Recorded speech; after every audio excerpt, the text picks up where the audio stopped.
আল্লাহুম্মা ইন্নী আসআলুকাল জান্নাতা ওয়া আউযু বিকা মিনান নার। আল্লাহ, আমি তোমার কাছে জান্নাত পানা চাইছি, জান্নাত চাচ্ছি, এবং জাহান্নাম থেকে আমি মুক্তি চাই, জাহান্নাম থেকে বাঁচতে চাই। নবী পর্যন্ত এই দোয়া করেছেন। আর এই মুহররম বলছে আমি জাহান্নামকে ভয় করি না, আমি জান্নাতও পেতে চাই না, শুধু দয়ার নবীর নামটা থাকলেই হবে। এই জন্য আর একটা হুজুরকে দেখছি, ও বলছে কেরামান কাতিবিন রোজ হাসরের দিন, কেরামান কাতিবিন রোজ হাসরের দিন আল্লাহকে করে যদি অভিযোগ, আমি বলবো দুনিয়ায় ছিলাম খাজা বাবার লোক, আমি বলবো দুনিয়ায় ছিলাম ন্যাংটা বাবার লোক। কত নিমহারাম তুই ন্যাংটা বাবার লোক বলে তুই জান্নাত চলে যাবি? হ্যাঁ, তো আর একটা মৌলবি তখন ওকে পাল্টা জবাব দিয়েছে, এমন পাল্টা জবাব দিয়েছে ও জীবন আর বলবে না সামনে।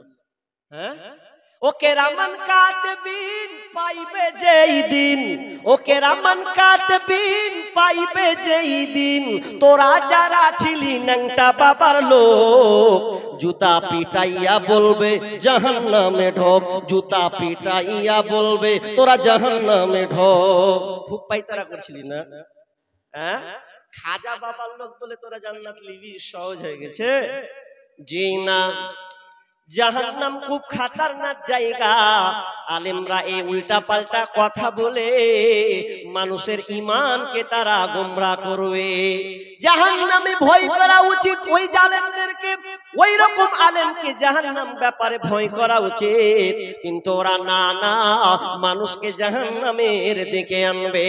অথচ জাহান্নাম কি বন্ধুরে, ওয়াজিয়া ইয়াউমাইদিন বিজাহান্নাম, এই জাহান্নাম এমন একটি জাহান্নাম যেই জাহান্নামকে হাসরের ময়দানে যখন শিকড় দিয়ে টেনে আনা হবে ৭০,০০০ লাগাম থাকবে। এই ৭০,০০০ লাগামে প্রত্যেকটা লাগামে আবার ৭০,০০০ হাদিসে এসেছে ৭০,০০০ ফেরেশতা তাকে টেনে ধরবে। এত ভয়ঙ্কর জাহান্নাম। আপনার বাড়িতে যদি একটা বলদ থাকে, একটা গাই থাকে, আর গাইটা যদি ইঁড়ে টাইপের হয়, বদমাশ টাইপের হয়, তখন আপনি আপনার ওই মুখমণ্ডলে, ওই ষাঁড়টার মুখমণ্ডলে আপনি দড়ি দিয়ে পেঁচাল দেন বা শিকল দিয়ে আপনি বাঁধেন, যাতে বাঁধেন যাতে লাফাতে পারলে যেন ওকে আটকানো যায়, ধরা যায়। ঠিক তেমনি ভাবে এই জাহান্নামকে হাসরের ময়দানে সামনে টানা হবে, হাজির করা হবে। এই জাহান্নাম দেখে ওই বেঈমানেরা বলবে আমরা কেন আমরা কিছু নিয়ে আসলাম না, কেন এখানে আমরা কিছু নেকি নিয়ে আসলাম না। সেদিন ওদের কোনো উপায় থাকবে না। এইরকম একটা জামানা আসবে। এখন আপনারা নিজেরাই বিবেচনা করেন, আপনারাই বিচারক। এখন বলেন বর্তমান প্রেক্ষাপট পরিস্থিতি দেখেন, ওই ধরনের আলেম আসবে না এসে গেছে? এখন হাজিরি দিয়ে দিয়েছে, বা ও হাজিরি মেরে দিয়েছে। এখন তাহলে এই জামানটা আবার কি হবে? এবার আবু হুরায়রা থেকে হাদিস করেছি, ইজা তুফিদাল ফাইদু ওয়ালান, যখন জনসাধারণের মাল নেতারা নিজেরা আত্মসাৎ করবে, নিজের মনে করে নেবে, জনসাধারণের মাল নেতারা যখন নিজেরা লুটে লুটে খাবে, তখন তোমরা জেনে নাও কিয়ামত সন্নিকটে। এখন এটা ঘটছে, তাই তো? খুব ঘটছে। কেন ঘটছে? নেতাগুলার চরিত্র দেখেছেন কেমন? ঘটবে না কেন? নেতাটা কে? আপনার ইমানদার লোক, ৫ ওয়াক্ত নামাজ পড়নেওয়ালা, তাহাজ্জুদ গুজার করনেওয়ালা, কি কোন লোকটা? এমন সময় আসবে এই যাহা আপনার কিনা নেতা যে হবে, এই চরিত্রের মধ্যে, তার গ্লানির মধ্যে এত ভুল ত্রুটি তার ভরা থাকবে। বিষ্ণু বলছেন লা তাকুমুস হাত্তা ইয়াকুনা আসআদুন নাসি বিদুনিয়া লুকা ইবনু লুকা। বিষ্ণু বলছেন যে নেতাটা হবে অতক্ষণ পর্যন্ত দুনিয়া, অতক্ষণ পর্যন্ত কিয়ামত হবে না। লা তাকুমুস, অতক্ষণ পর্যন্ত কিয়ামত সংগঠিত হবে না যতক্ষণ না তোমরা দেখতে পাবে রে ছোট লোকের বাচ্চা ছোট লোক, ইতরের বাচ্চা ইতর, অধমের বাচ্চা অধম, যতক্ষণ পর্যন্ত নেতা না হবে, যতক্ষণ পর্যন্ত দায়িত্বশীল না পাবে, তখন তোমরা জেনে নাও কিয়ামত সন্নিকটে। আজকালকার নেতার কথা, আহারে, আর সাহাবীদের নেতা, সাহাবীর জামানার নেতা, আর আল্লাহ রাসূলের পরিচালনা, দেশ পরিচালনা করা, আসমান জমিন তফাৎ এক কোণাও এখন দেখতে পাওয়া যায় না। একজন সাহাবী আল্লাহ রাসূল মসজিদে নববীতে বসে দার্স দিচ্ছেন, দার্স দিতে দিতে দিতে একটা বেদুইন এসে বলছে, ইয়া রাসূলুল্লাহ, কিয়ামত কখন হবে আপনি কি বলতে পারবেন নাকি? তিনি কোনো কথাই উত্তর দিচ্ছেন না, তিনি দাস চালাতে আছেন। এমন সময় কিছু সাহাবী বলছেন, আল্লাহ রাসূলকে প্রশ্নটা হয়তো ভালো লাগেনি, এই জন্য তিনি উত্তর দিচ্ছেন না। আবার অনেকে সাহাবী বলছেন, না না, আল্লাহ রাসূল তার প্রশ্নকে শুনতে পাননি, বুঝতে পারেননি, এই জন্য হয়তো তিনি উত্তরটা দেয়নি। এমন কিছুক্ষণ পরে আল্লাহ রাসূল বলছেন, ও কে ছিলে গো, কে ছিলে, আমাকে কিয়ামত সম্পর্কে প্রশ্ন করেছিলে? তখন ওই লোকটা বলছেন, ইয়া রাসূলুল্লাহ, আমি আপনাকে প্রশ্ন করেছিলাম কিয়ামত কখন হবে। তখন বিশ্বনবী বলছেন, শুনে নাও, কিয়ামত তখন হবে যখন তোমরা দেখবে আমানতদারি নষ্ট হবে, তখন তোমরা জেনে নাও কিয়ামত সন্নিকটে। সাহাবী বুঝতে পারলেন, সাহাবীরা বুঝতে পারলেন না, আর প্রশ্নকারীও বুঝতে পারছেন না।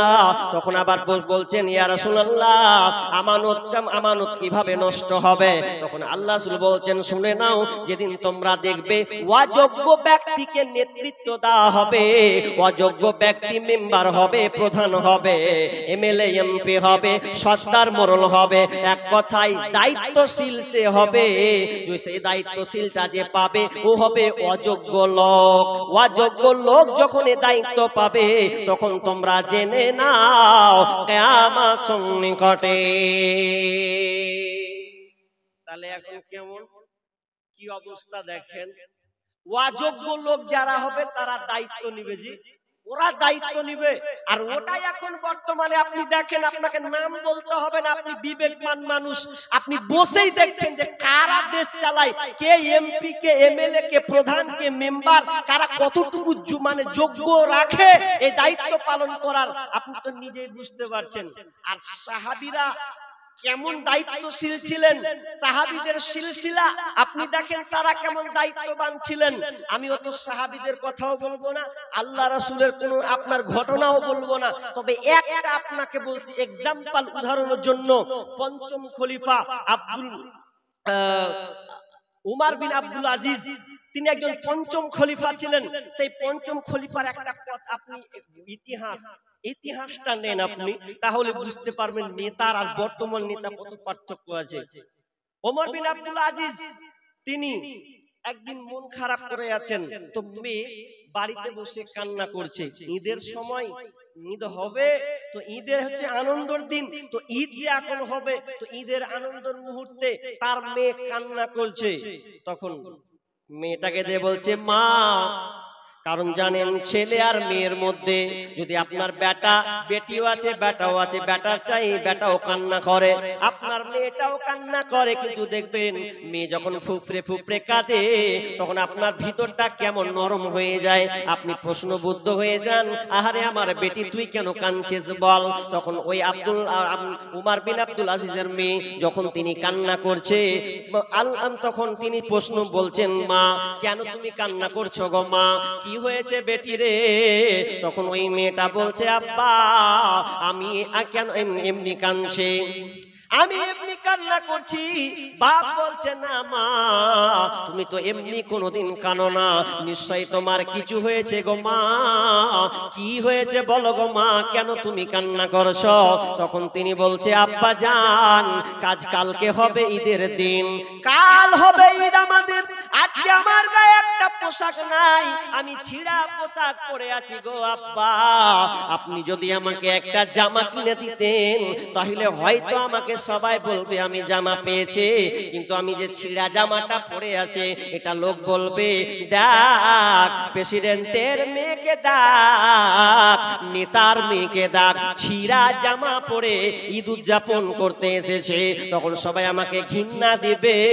ওই জন্য আব্বা জান, আমার আমার কাছে নতুন জামা নাই, যদি আমি নতুন জামা পেতাম তাহলে আমার খুব ভালো হতো, ঈদটা আমার সুন্দরভাবে যেত। এইভাবে কান্না করে করে আব্বার কাছে আরজ করছেন। বাপ তো বাপই, মায়ের সন্তান, মেয়ের কান্না তো বাপ সহ্য করতে পারবে না, এই জন্য তিনি চলে গেলেন কার কাছে? তো গেলেন তিনি একজন নেতা, তিনি একজন প্রেসিডেন্ট হওয়ার পরেও তার কাছে কোনো সম্পদ বাড়তি টাকা নাই যে তার টাকা দিয়ে মেয়েকে একটা জামা কিনে দেবে। কেমন প্রেসিডেন্ট দেখেন, তার কাছে টাকা ফুরিয়ে গেছে, শেষ হয়ে গেছে, এখনো মাস জুটেনি, যে মাসের টাকা যে পাবে ওটা অনেক দেরি আছে। তখন তিনি কি করলেন? ছুটলেন কোথায়? আপনার কিনা বাইতুল মালের যে ক্যাশিয়ার আছে, সেই ক্যাশিয়ারের কাছে গিয়ে বলছেন, ক্যাশিয়ারকে বলছেন, ভাই আমি খুব বিপদে পড়েছি রে ভাই, আমার কষ্টের দিন যাচ্ছে। কি হয়েছে গো জাহাপানা? আপনি মালিক বলেন কি হয়েছে আপনার? আপনি একজন নেতা হয়ে, একজন প্রেসিডেন্ট হয়ে আপনার চোখে পানি, কি হয়েছে একটু কি বলবেন? তখন ওই ক্যাশিয়ারকে বলছে, ভাই আমার মেয়ে আমার সামনে কান্না করেছে একটা জামা নেওয়ার জন্য, আমার কাছে কোনো বাড়তি এক্সট্রা কোনো টাকা নাই যে ওই টাকাটা দিয়ে আমার মেয়ের জামা আমি কিনে দেব, আমার জামাটা কিনার জামা টাকা নাই। এখন আমি তোমার কাছে এসেছি, তোমার কাছে বাইতুল মাল, জনসাধারণ মাল, জনগণের মাল জমা আছে, ওই জমা থেকে তুমি আমাকে কিছু টাকা দাও, কিছু দাও, দিয়ে আমার মেয়েটাকে আমি জামা কিনে দেব। আমি বলছি শুনে নাও, আমি এটা এমনি এমনি নিব না, আমার যখন মাস জুটে যাবে তখন আমি ওই মাস থেকে আমি এই বাইতুলের টাকাটা আমি মিটিয়ে দেব। এবার এই কথা শোনার পরে ক্যাশিয়ার তখন বলছে, টাকা তো দিয়ে দিব, তবে আমার একটা প্রশ্ন। কি প্রশ্ন? আপনি টাকাটা যে নেবেন, তো টাকাটা নেওয়ার পর এখনো তো আপনি বলছেন মাইনের টাকা হিসাবে নেবেন ওই বাইতুল মাল থেকে, এক মাস যখন পূর্বে তখন আপনি আমাকে টাকাটা দিবেন, এক মাস হবে আপনার মাইনা আপনি পাবেন। কিন্তু শুনে নেন, আপনি যদি আমাকে বলে দেন যে এই এক মাসের টাকা আমি নিলাম আমার মেয়ে জামা কেনার জন্য, ঠিক আছে এটা আমি নিলাম, তবে যাহা মালিক আপনি বলেন তো, আপনি যদি বলতে পারেন যে আমি এই মাসের এক মাসের টাকা নিলাম, আপনি আমাকে লিখিত দুইটা জিনিস দিয়ে যান। আপনি বলেন তো, এক মাসের টাকা আমি নিলাম, দুইটা কাজে এক মাস যখন হবে আপনি টাকাটা মিটিয়ে দেবেন এবং এক মাস আপনি কাজ করে দিবেন। বলেন তো, এই দুইটা যদি আপনি গ্যারান্টি দিয়ে যান যে আমি কালকে এই এক মাস আপনি তোমাকে জুটিয়ে দেব এবং এক মাসের টাকাটা আমি মিটিয়ে দেব, যদি আপনি এটা গ্যারান্টি দিতে পারেন তাহলে আপনি টাকাটা নিয়ে যান। যখনই বলা আমিরুল মুমিনিন এই পঞ্চম খলিফা এমন ভাবে চোখ দিয়ে কান্না, তার শুরু ঝলঝল করে চোখ দিয়ে পানি পড়ে আর বলে, আহা এটা তো আমি পারবো না, কাল বাঁচবো কিনা আমি জানি না, আমি এক মাস কাজ করতে পারবো কিনা এর কোনো গ্যারান্টি নাই, আমার দ্বারা কোনো সম্ভব নয়, অতএব আমি এটা নিলাম না। ওই আপনার কিনা প্রেসিডেন্ট হয়েও তিনি বাড়ি গিয়ে মেয়েকে বলছেন, মা রে আমি তোর জন্য জামা কিনতে পারলাম না রে মা, তুই একটু ধৈর্য ধারণ কর, আমি এরপরে যখন আমার মাইনে টাকা পাবো, আমার টাকা যখন হবে সেদিন আমি তোকে জামাটা নিয়ে দেব। যেমন বাপ তেমন মা, মা কন্যা মেয়ে, তখন মেয়েটা বলছে, আব্বা জান কোনো অসুবিধা নাই, আপনি যখন পারবেন তখন আপনি আমাকে নিয়ে দেবেন।